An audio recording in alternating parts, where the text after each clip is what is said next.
Each time we have to fill new spools with line, we've got the same old problem of trying to make 1,000 metres of line fit across 3 spools. On small diameter spools this isn't too tricky, but on big pit reels, when the total capacity of the spools is greater than the amount of line that we've got available, it can get a bit tricky. Now you can of course just opt to buy another 1,000 metres of line and make the problem go away, but if you don't want to do that, then you're going to have to add some backing line. And most anglers, me included, end up guessing the amount of backing line to fully fill the spools. So I want to load these new reels with 20 Nash bullet, which is 0.40 diameter. And by looking at the side of the box, I know these reels will hold 400 metres of 0.40 diameter line. Well, that's cool, but I've only got 1,000 metres, so I don't have enough to do the job. Even if I was to perfectly split 1,000 metres and put 333.33 metres on each spool, I would still be underfilling these spools by about 70 metres. This is going to limit my casting distance, and 0.40 is quite heavy stuff. It's not the easiest stuff to cast anyway, so I really need every help I can get. So underfilling the spools really isn't an option for me. So the only way to fix this problem is to add some backing line. So I've had a route around in one of my old boxes and I've found a spool of 20 big game which is 0.386 diameter, and that'll be perfect for the job. Now I could just wind some of this backing line on, stop when I think I've put enough on, and then put some bullet over the top. But if I've added too much backing line, then I might not have enough fishing line to actually cover all the angling situations that I might be faced with this year. If I don't add enough backing line, then I might not have enough of the bullet to go across the 3 spools. My last spool will end up being underfilled. An underfilled spool will not cast as far as a fully filled spool. So there are a couple of options for doing this. I could use an online calculator and do all the maths, but in this case I've got 3 spools, so the method I'm going to use is the reverse spooling method. So what I'm going to do is I'm going to load on 300 metres of the 20 Nash bullet, and I'm going to count those turns on, and I know from the data on the box that each turn of the handle is 100 centimetres, which is exactly 1 metre, so all I've got to do is count 300 turns of the reel handle, and that will load me on 300 metres of line. Now that'll be underfilled, but what I'm going to do is then I'm going to back that out in reverse with backing line until the spool is completely filled. I'm then going to reverse load that entire spool onto another spool because I've got a spare one to do it. That way it takes out the guesswork. But the other thing I'm going to do is I'm going to count the turn. Not only am I going to count the turns of the fishing line that I'm loading, I'm going to count the turns of the backing line, so that when I do it for the last spool there is no guesswork. I can count the exact turns of the backing line that I need to put on and then finish load with the fishing line on top. No guesswork, no maths, it's just a bit of counting. So I'm going to drop this mono into a bucket. I haven't really bothered to soak it, but I'm going to use the bucket of water to help control the line and just add a bit of lubricant really to the line as it gets spooled on.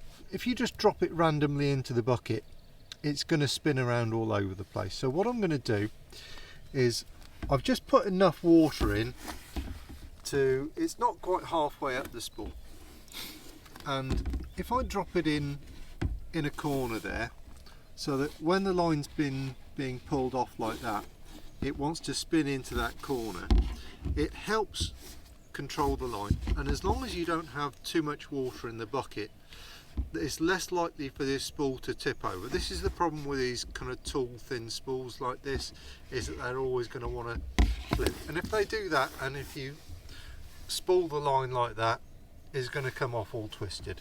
It doesn't matter if it falls flat one way or flat the other, the result is going to be a bit of a mess. So I always want to have the line coming off that way, and getting it spinning round into the corner works for me. The last check I need to do is I need to make sure that that clutch is locked up, because if that clutch is loose and I'm winding on, then it's going to slip and that's going to be useless. So just lock up the clutch, and then the line's taped in place. I can see the reel handle is down in this position, so that's my 0 position, so I'm going to start counting from here. To stabilise the rod, I just have the butt just at the top of my thigh there. So by holding the line here, just winding it through steadily, that's going to load the line at a nice even pressure, which is what we need. Then we start the count.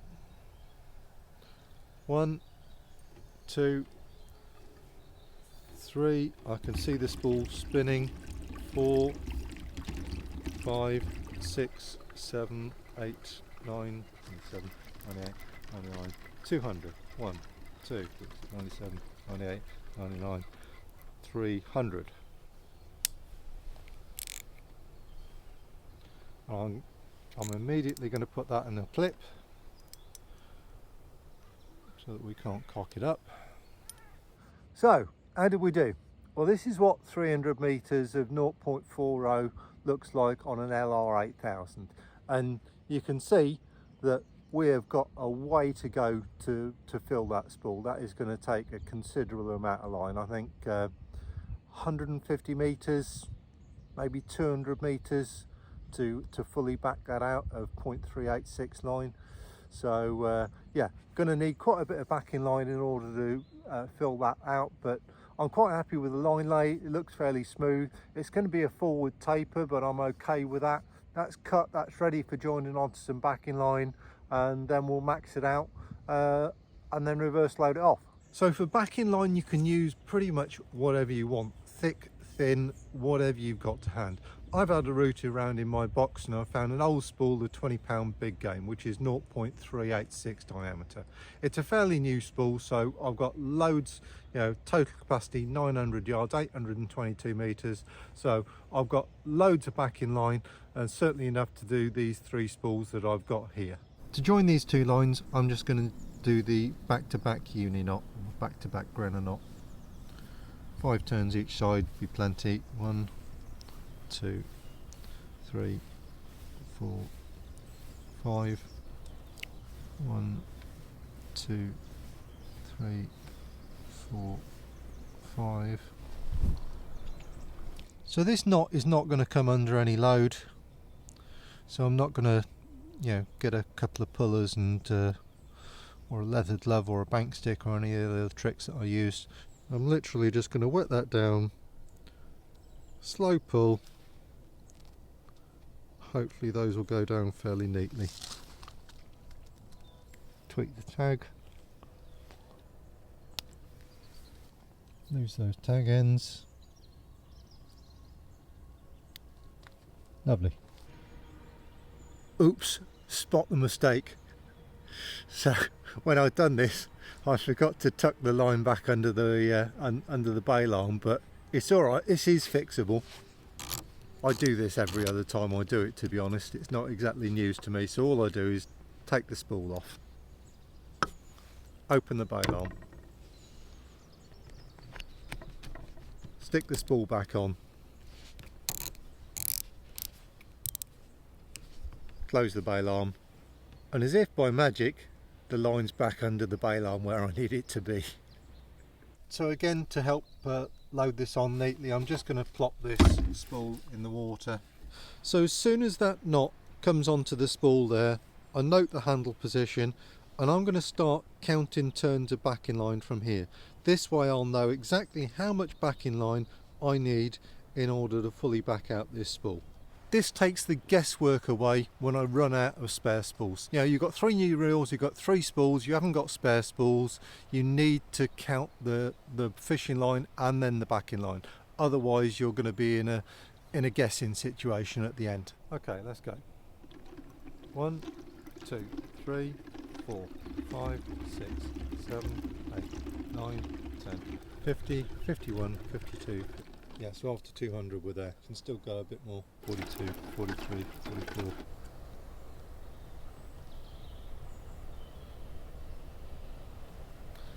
(46, 47, 48, 49, 50). So there we go. That has taken that spool to the absolute max. Took quite a lot of backing line. 250 meters of backing line, 300 meters of the fishing line. So 550 meters of capacity on that spool at approximately kind of 0.386 to 0.40 mono, so yeah, that's a huge line capacity for sure. Quite happy with how it's gone on. It's quite smooth, it's quite flat, neat line lay, so yeah, I'm good with that. It's certainly going to do the job that I need it to do. So with this in the clip and the spool fully maxed out, I can safely cut that there.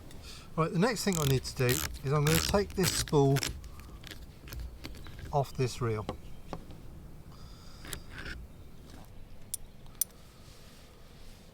I'm going to pop some main line off, just a couple of meters, and I'm going to trap it underneath the line clip again. This is just temporary, and I'm going to sit the spool in a bucket. The reason why I'm going to do this is if that line snags when I'm pulling it off at all, it's only going to snag and roll in the bucket.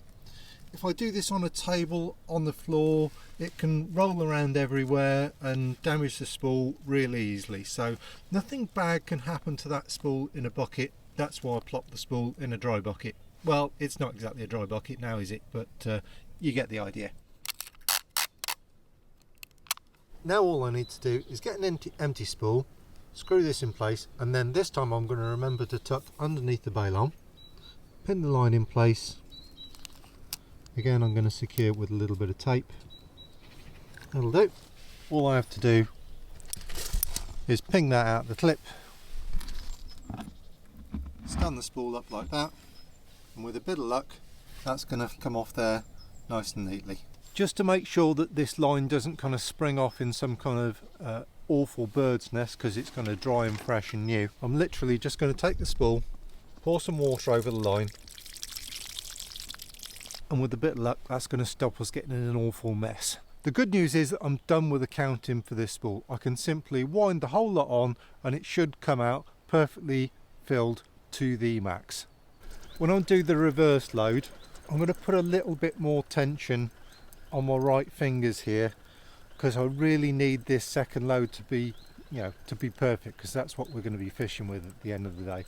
If I'm a bit loose on the second time round, then it's not going to go on as well, and I might not get on the full 300 meters on. So getting the tension right on the second time round is important, and a little bit more tension is better than less.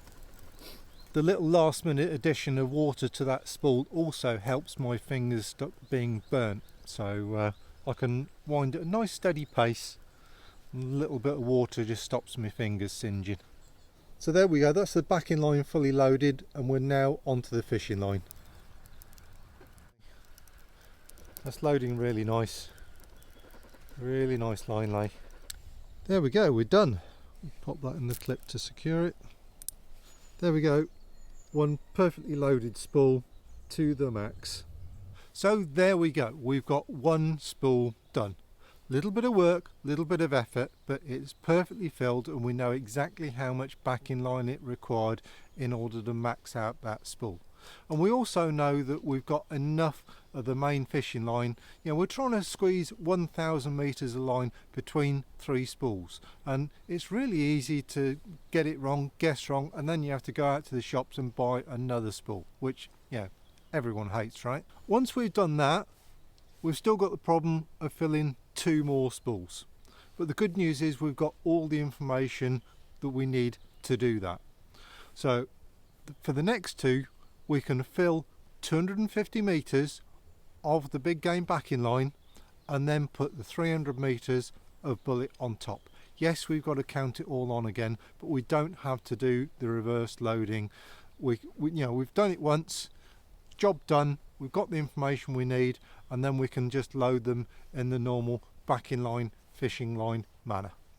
And that is how you properly fill 3 spools with 1,000 meters of mono.